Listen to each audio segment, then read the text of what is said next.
Hi guys! So, ito nga pala gusto kong i-share sa inyo yung mga binili naming items para sa first camping na gagawin namin.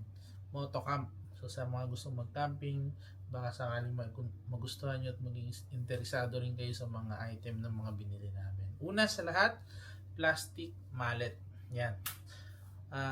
Worth 70 pesos to. Ito, magaan siya.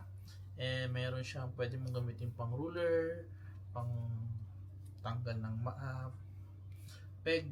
Yan. So, ito. Second item is same din. Puro pang hampas para pagka pukpukan lang ng pukpukan doon. Rubber mallet. Yan. Pero mas mabigat to ng konti. Mas maganda yung impact nito at worth 60 pesos lang to. Yan. Wood, plastic, or rubber. Next item is knife. Yan. Maganda yung knife. So, ito ay 110 pesos lang. Yan. Pwede mo siyang isabit. Pwede mo siyang isaksak. Ganon. At matalas siya. Maliit lang. So, mahigit isang dangkal ng kamay ko. Yan. Tapos, meron na siyang lalagyan. Ingat lang sa paggamit ng knife.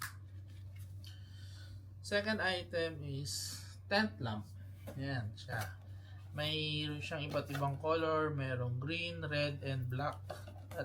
At ang napili namin is green. So, para nandun kami sa team namin. Color team namin. Yan. May kasama na rin siyang USB charger na cord. Type-C.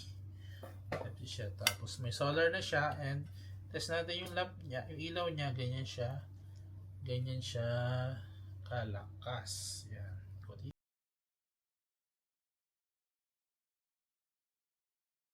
Yan. So ito ay 289 pesos. So our next item naman ay stove. Yan. So ito yung nabili namin stove. Yan. Meron siyang kasamang adapter, pwedeng wala, pwedeng meron. So, kasama na siya. 2-in-1 na siya. At ganito siya gamitin. Ayan. Yung price nung stove ay 685 pesos. Next item naman natin ay yung lutuan. This is a cooking set. Ayan. Ito yung brand niya. Yan. Cooking set. Model DS300.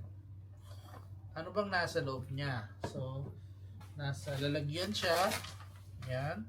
At makita nyo, meron siyang tatlong lutuan. May maliit, may malaki, at mayroong pamprito sa ulam. Yan. So, ganito siya kalaki. Yan. Check nyo na lang. Ito yung mga laman niya. Meron ding panandok. Yan. Yung mga yan.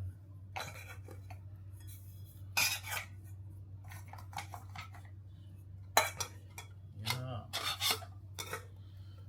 So, ganito siya kalaki. Makikita nyo sa dangkal ng kamay ko. Ito yung kamay ko, ito yung mga lalagyan. Ayan, yan. Ayan.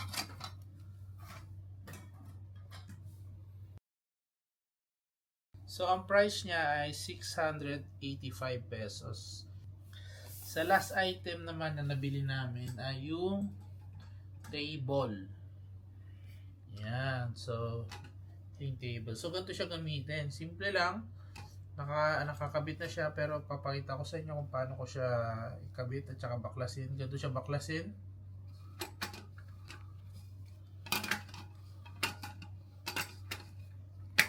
Okay, ganyan. So, yan. Yan. Ganito naman siya ikabit. Yan, madali lang. Makikita nyo mayroong butas dito. Yan, ilulusot nyo lang yan. Tubo na yan. Pasok na yan.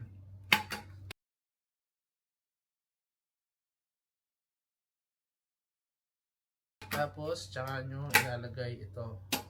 Okay na. So, ganito na siya gamitin. Meron siya lutuan.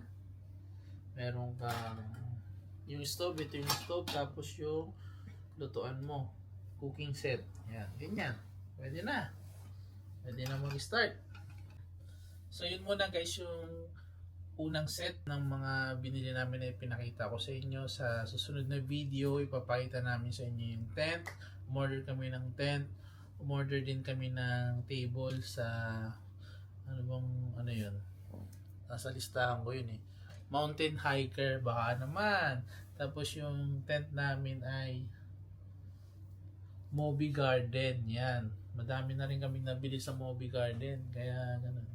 So, try natin makita kung ano yung itsura ng tent at yung maliit lang na table pa. So, sa tingin ko mas malaki dito. Konti. Pero pagka tiklop-tiklop mo, maliit lang. See you lang guys. Bye-bye.